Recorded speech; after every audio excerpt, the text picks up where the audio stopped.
It's the DJRichieSkye Unfiltered Podcast. We in the building. We're breaking down the unfiltered truth. I mean, we gotta talk about it. On reality TV, entertainment, and the hottest headlines. Well, if Wendy Williams said it, then you know it's real. With some of your favorite reality stars and media personalities and more. Guess who we got in the building with us, y'all? It's raw. Are you serious? It's unfiltered. Oh! And it is lit. Oh, we're about to get into this. With your host, former reality star turned news and pop culture expert, DJ Richie Skye. So, I mean, let's have a discussion about it. I mean, this is what they're saying in the blogs. This is what they're saying in the press. This is what they're saying in the media. Let's really have an unfiltered discussion about it. I mean, you know what? Let's do it. What's going on, Skye Squad? We are back in the building, and I have been wanting to do this interview for such a long time. But I purposely actually wanted to wait a little bit because I wanted to make sure we had some things to talk about that people would be seeing you featured in terms of the Real Housewives of New York City. I am here with BERSHAN Shaw, who is an amazing friend of the show this season. I personally feel like should be main cast next season, but we'll get into all of that in just 1 second. Thank you so much for taking out some time to do this. I appreciate you. Oh, thank you so much. You know, I love you. I love your content. I love what you do online. So of course, I'm so happy. Yes. Thank you. So I want to go back before New York. Can you tell people this isn't your first foray into reality TV. Tell people where they might have seen you before. So you may have seen me. I was on a show called Love in the City in New York. So it was about 4 women on the rise in New York City doing their thing, making it happen. It was on the OWN network. So Oprah handpicked us, and she loved our energy. She loved that we were making noise in New York and rising to the top. Okay. How did you feel leaving that experience? Did you feel like I want to do more reality TV, or did you feel like I don't know about it? You know, I like the experience because it was me. You know, I'm me. No, everyone who knows BERSHAN knows, they see me and they're like, that is you. You're not putting up a front. You're not trying to be something you're not. So I liked it because people got to really know me. And, you know, Oprah, she all about inspiration and positivity. So she didn't want any mess on her show. She was like, nope, just a docuseries talking about how you rise as a young person in New York. So I love that. I respected that because we sometimes see the other thing, but we don't see how you really got there. And I liked the show because it was like the behind the scenes of behind the scenes. Okay. I also want to talk about your journey between that show in New York, because there's been some years and you've been working. Can you tell us what that experience has been like since then? What have you been up to in the time between? Oh, yeah. So I know people don't know, I'm a stage 4 breast cancer survivor. And I was given 3 months to live. Literally 3 months. Cancer was all over my body. And basically, I just told my mind, I'm going to beat this. I'm going to win. I'm going to get busy living, and I'm going to do everything. And from that journey, came out of that journey, I started speaking and coaching. So I remember how it started. Literally, my doctor at Johns Hopkins was like, we want you to speak and be the keynote. And I was like, me? Why? The keynote? She was like, yeah, because BERSHAN, I used to come into chemo, baby, with red pumps and lipstick and faux furs and all kind of stuff, looking high. I was like, look, I ain't dying. I'm not doing the sweatsuit and the headband. I ain't doing all that, right? I came flying and people noticed me, but it wasn't that, but it was self-love because I wasn't buying into I'm dying, I'm getting sick. I wasn't buying into that. And so I think you are what you think and you are what you believe. So literally from that event, people were like, you're such an inspiration. We want you to speak. Do you do business coaching? Do you speak? And my speaker career came from that event. one person, then another person, then another person recommended me. Then I started speaking for corporations, organizations, individuals, and started coaching, and literally went back to NYU, got my master's in communications business, and it just took off. Like literally. Wow. Yeah, my business took off. And so you've also written about your experience. Well, I would say it's actually more than about the experience. You've written, I think, for women who are interested in building better and bigger lives for themselves. How did that come about? You know, because I used to play small, right? And I was afraid of living my best life. I was afraid to go for my business. And, you know, I was married and it was really about him. And I put myself on the back burner. But what I realized is that it wasn't about him. It was really about me. I was just too afraid to step into it. I was too afraid to go for it, right? And so I think what that taught me is that I played small in the marriage. And I was like, no more. I'm not doing that anymore. I have a voice. I'm speaking up. I'm standing up. I'm bold. Let me live my life and make my money. And from the divorce, something clicked. Like I have it all within me. You know how it just clicks? Like the light bulb went off and I went for it. And so I became successful in my own right in a 7-figure business, right? Doing it my own way with my own right. No handouts, no silver spoon. Nobody gave me anything. People started booking me. I started coaching. I started speaking in Germany, in Switzerland, in India, in London, in Paris, in Brazil. And I really turned my business into something amazing. And so that's what happened. And I'm so glad you touched on all those things, because I wanted to also establish for people who may not have seen you before Real Housewives of New York, that you've been in the business of, you know, just doing this on your own for a long time. And just a confession for those of you guys who are watching, actually, I had lunch with BERSHAN via a mutual friend before she joined the show. So I just knew that you were a light. You know what I mean? The first time I met you, I was just like, I love this woman, because you have such good energy. And it comes across on the screen, but I want people to know that in real life, that this is who you are. So I thought that was important to say. Let's talk about. Can I comment on that? Can I comment on that? Absolutely. It was so funny. So I was looking on Twitter, and this guy said, at first I thought you were phony. But then I'm like, no, you really live like this. You really are like this. He was like, I love it.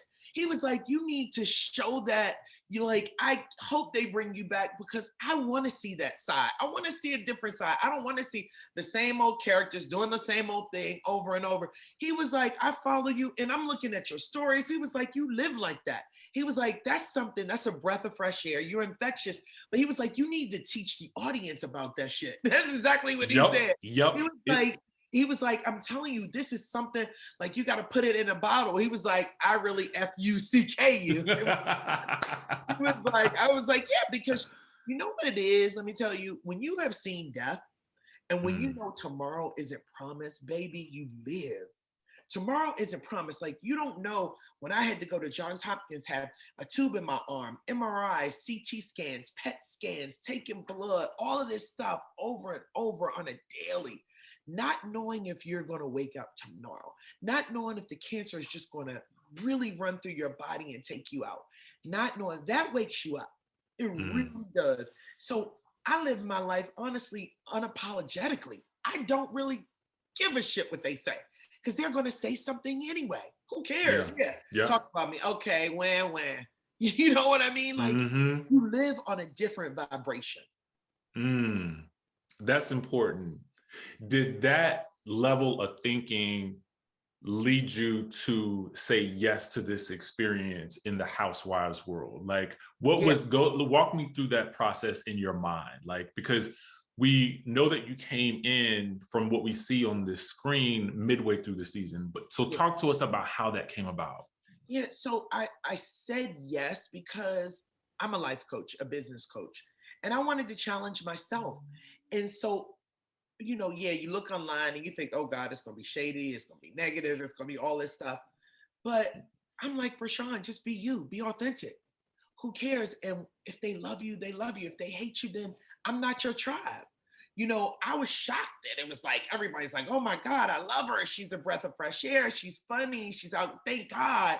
You know, and it was just because I wanted to be real. That's it. I just wanted to be me. And I just got a text, a DM from some young 5 white girls. They sent a picture and a mini video. They were like, stay the way you are. We look on TV and everybody's trying to be something. Everybody has this persona of what I should be, how I should be. And you're just you're free. You just are who you are. And I'm like, that's how I am in real life. And everyone knows that. So my friends are like, no, she is exactly how she is on the show. Like, not even phony, you know? And so I just wanted to show that we can be this. I don't want to be put in a box. This is how you should be on Real Housewives. You got to be like this. Look, I can argue, I can fight, I can make up. It's a journey. I don't have to be like this. Oh, got to say, I'm the villain. You know what I mean? I got to be like this. Let you have it. No, drama comes from real life situations. I will say that is exactly what I was thinking.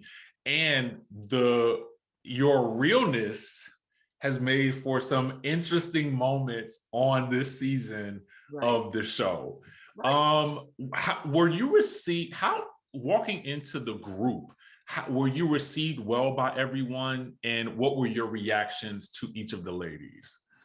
So, I mean, you know, look, you know me, I'm a lot, right? I got big personality. I'm loud. I'm a little outgoing, over the top, you know, but that's me, right? I'm not trying. So I guess, you know, I was like familiar and they were like, okay, hold on. Who is she?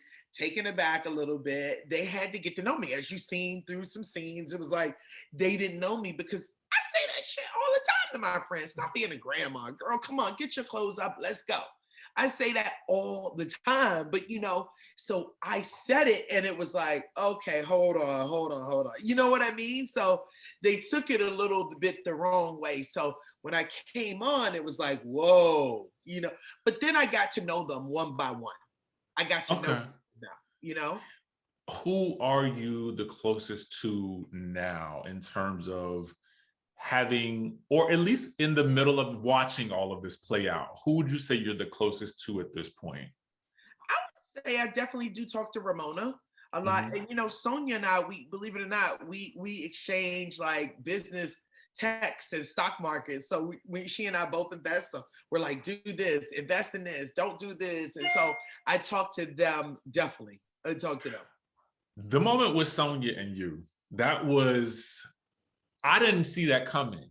When they showed us the preview in the trailer, I thought that because we couldn't see you in that moment. We could only see that it was someone we could see hair. So at that moment, I was like, maybe she's arguing with Luann. Talk to me about that moment. Were you ever worried that that would become physical? Because it looked like a really fast explosion.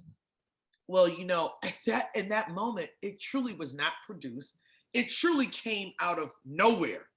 I think it was just, you know, we were a little tipsy. Sonja was a little tipsy, and you know, it exploded because I really was going down to her room to get a gummy. This was off camera. I couldn't sleep. Leah had melatonin gummies, so I had to go down there and get a gummy. So that's why it's like, y'all think it wasn't produced. None of it. It really wasn't. It wasn't like, oh, go and stir the pot. It really wasn't. It's just, it happened. You know how like, look, if you get a little too much to drink, somebody else get a little too much to drink, then it just goes overboard. And that's really what happened. You know, but in the end, here's the thing, like I said, it's always a learning experience for me.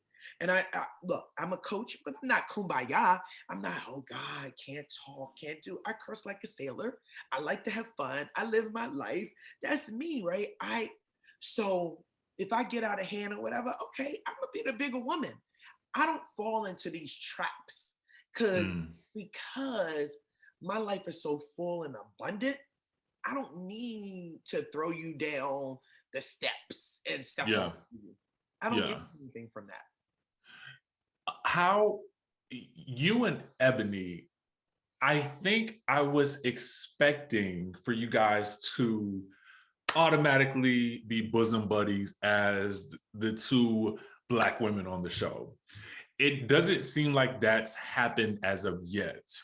What do you feel about your relationship and how and why there's friction there? Because and why were you not invited to the Black Shabbat dinner? Let me not dance. I'm not going to dance around the question. Why were you not invited to that dinner? Because when people asked her, she said, "We'll see at the reunion." And because I wanted to know too, because I'm like, you're Black.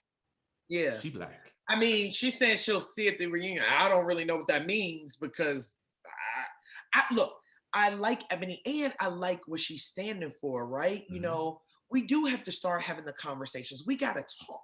So in no way am I come on, I speak my mind. Let's be clear. My father marched in Selma. He went to Tuskegee. I grew up an activist. My parents were activists. This is what I live for.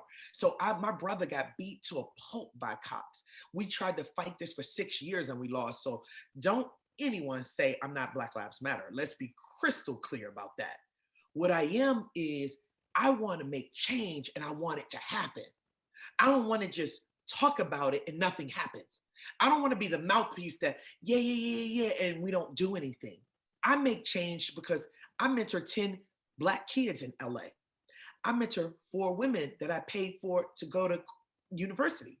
I mentor at homeless shelters. I do the work, right? So it's all about doing the work. And so what I told Ebony is, you know, when you go with another audience, it's preachy because the way you are coming to them. As a coach, you can't talk to everybody the same. They won't get it. You know, come on. Do you talk to the guy from Southeast DC the same way you talk to an investment banker? Right? Do they listen the same way? Or do you talk to the guy or the woman who has been in a bubble the same way you talk to somebody who's a protester? Right? Yeah. You got to understand everybody is going to get it. You got to learn who they are. They have to learn who you are so they can hear you. Mm-hmm. We got to hear each other. That's what's happening. Yeah, protesting. I get it. Okay, protest. What's the conclusion? I want to see change after protest. I don't want to just be out there with a sign and nothing happens. You know what I mean? I don't want to see us just talking about it, and nothing happens. I want results. What I love, and I'm glad you addressed the All Lives Matter comment because I wanted to specifically ask you that. And I wanted you to talk about it, and you did. Thank you. I also like, and I know this is going to sound weird, that you guys do have 2 different approaches, because I think what it also displays is that Black women are not a monolith and do not all think the same and do not all have the same perspective. So I think that this dynamic is actually much more interesting than some of the other things that have been pointed out. You know what I'm saying? Because there are multiple ways to achieve objectives. Exactly. So, and it's a little bit of editing with the All Lives Matter, right? So let's be clear, you know. Because that was not something you said. Yeah, I mean, it's a little bit of, you know, come on, it's TV. But when I say this, I'm tired of us as Blacks being pushed to the side, being not in the conversation, being our Black brothers are getting murdered, in the streets, our Black sisters were dying in jail because we're not respected, because they don't care. When I'm saying something like that, I'm saying, look, everybody matter. You know what I mean? We got to stop this. The reason that is so much divisiveness and division is because we've been oppressed, we've been suppressed, and they don't respect us. I want the damn respect. And I want it for Blacks. Yes, of course. I'm a Black woman with a Black mother and father. Come on. And I've been fighting for my brother for 6 years. And I'm going to continue the fight because you don't know what I do. The audience doesn't know that I put Black women through school, that I put Black men through college, that I mentor them every other Saturday at 7 a.m. They don't know that. But I don't put this in rah-rah on my Instagram because it's from my heart. No one needs to know that because I do the work. What I want us to do is not just hold a sign, not just talk about it, really do something about it. That's my plan. So when I have a platform, I want a platform where people can hear and understand, and we really have change. The conclusion is that change happens. Do you think that and I want you to answer this the best way you can, because I know it's a difficult question to answer. Do you think that the audience was ready for these conversations? Because I know that people have had so much to say. Do you know if the audience was ready for it, or do you think that we'll look back? Because this is what I've been thinking.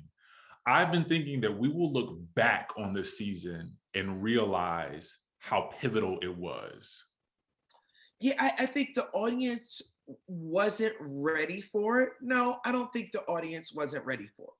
So I think, like I said, you got to know your audience, right? So people wanted entertainment. You know, Gotcha. so I've been looking online. Of course, everybody is saying, you know, they think she's too preachy, she's flat, she's boring, all of that stuff. I respect her for bringing the conversation across. I just would have done it differently. You know what I mean? Not like in an educational way, like we're in school. I would have done it like, I want to really hear the dialogue. I really want to know, have you been around Black people? Have you really been around people? I want to know, because people are ignorant because they haven't been around. You got to understand, we stick in our own bubble. Even Black people, even Asian people, even Indian people, even Spanish people. They stay in their own bubble. You know that. Some, you know, I could say a lot of people stay in their bubble, but it's time that we learn about each other and really start the conversation. And that's important, to start the conversation. I just would have done it differently. Doesn't make my way wrong or her way wrong. It's just different. In the Black Shabbat party, I was hurt because she preaches Black support, Black excellence, Black this, Black that, and didn't invite the only other Black cast member. That's what I was hurt about.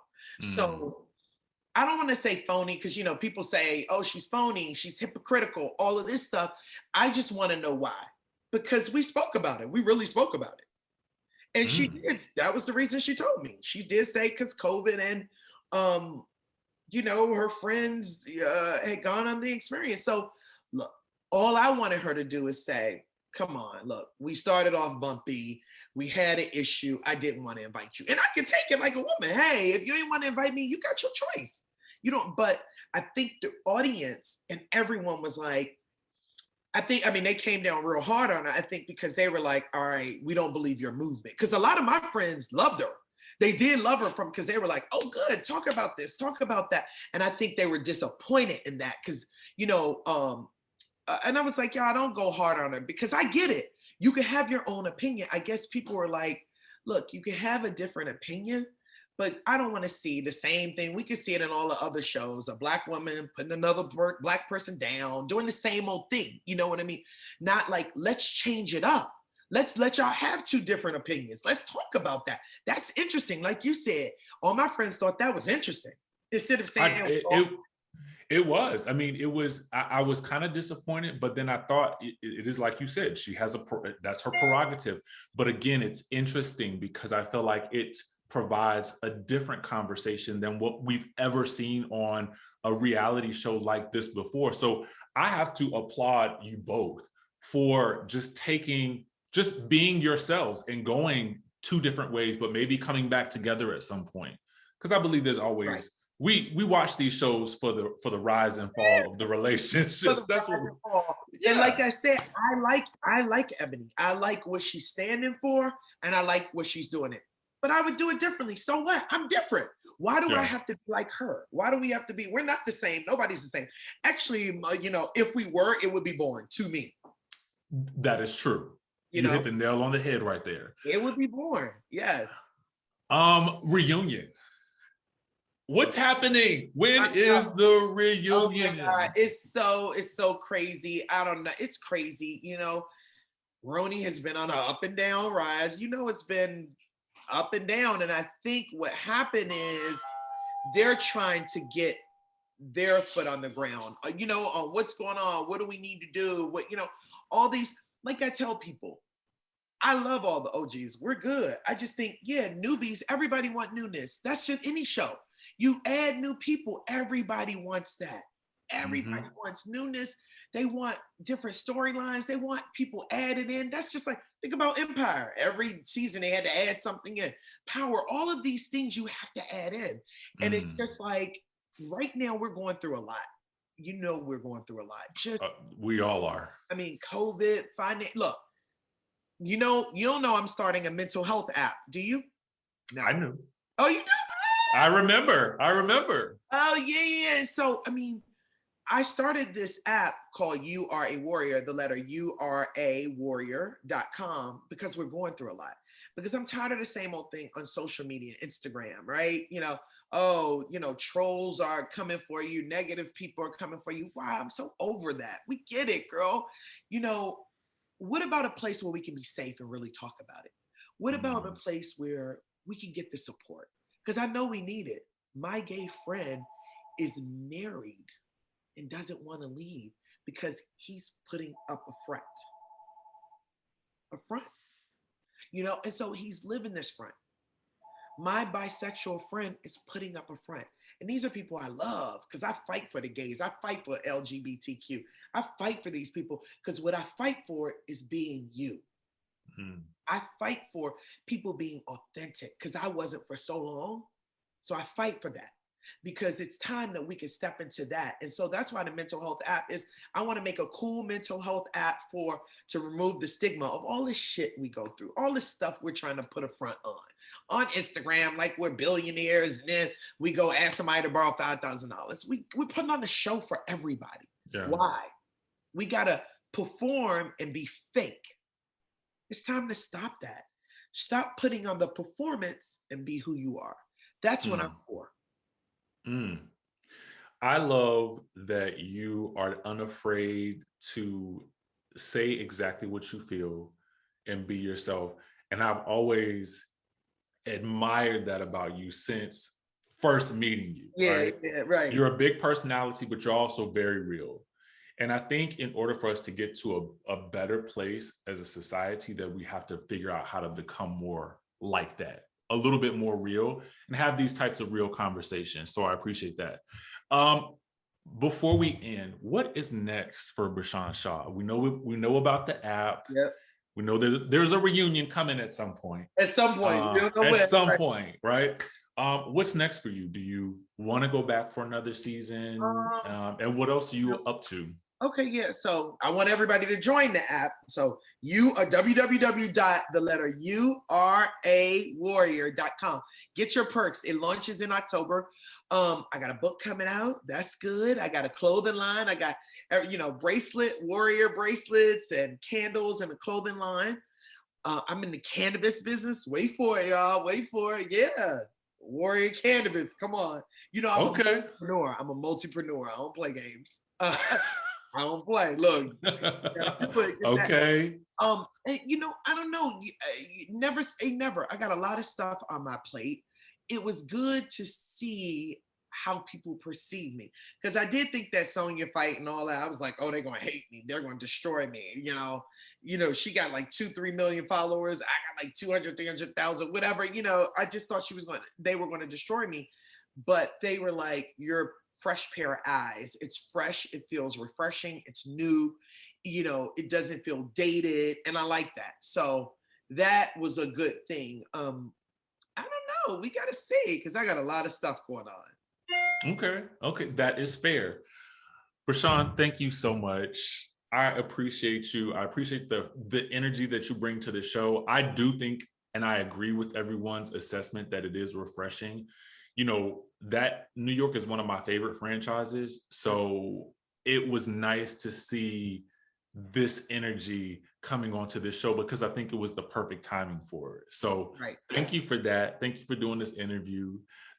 Skye Squad, y'all listen, tell them where they can find you everywhere online. Oh, yes. I love it, Skye Squad. Thank you, guys. At Instagram, spell my name right, because no one does. Like my Instagram, like DeShawn. We love DeShawn. We love BERSHAN. I'm like, everybody, Lord, can't y'all Google it? He's just like at Instagram. So it's BERSHAN SHAW. So it's BERSHAN SHAW on Twitter, on Instagram, on Facebook. I'm giving away 15 minutes free for free coaching, because we all need a coach. I have a coach. Yes, I do. We all need a coach. BERSHAN.com, and then go to About Us. 15 minutes to get your life in order. I give you some tips, some helps. Look, you want to grow your business to 7 figures. You want to speak on stage. You want to start branding. I'm going to tell you how I help people get their business in order, right? And get their mindset.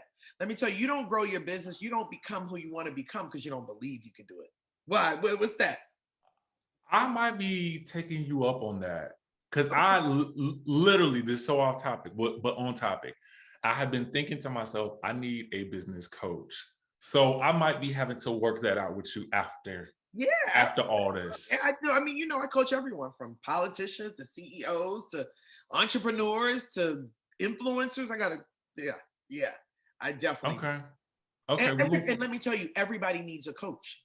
Why do you think? Exactly. Serena Williams has a coach. LeBron James has a coach.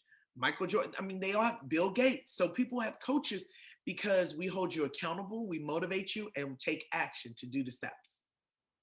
And I'm the best in the business, y'all. So what? Hey. BERSHAN, thank you so much. Listen, I appreciate you so much for this. Skye Squad, listen. Make sure y'all follow her and all of her endeavors. Everything will be in the description link for this video. You can follow her on Instagram and all that. We'll have the app website as well listed in the description link below too. And Skye Squad, we will catch you guys in the next video. Yes, thank you, babe. Bye.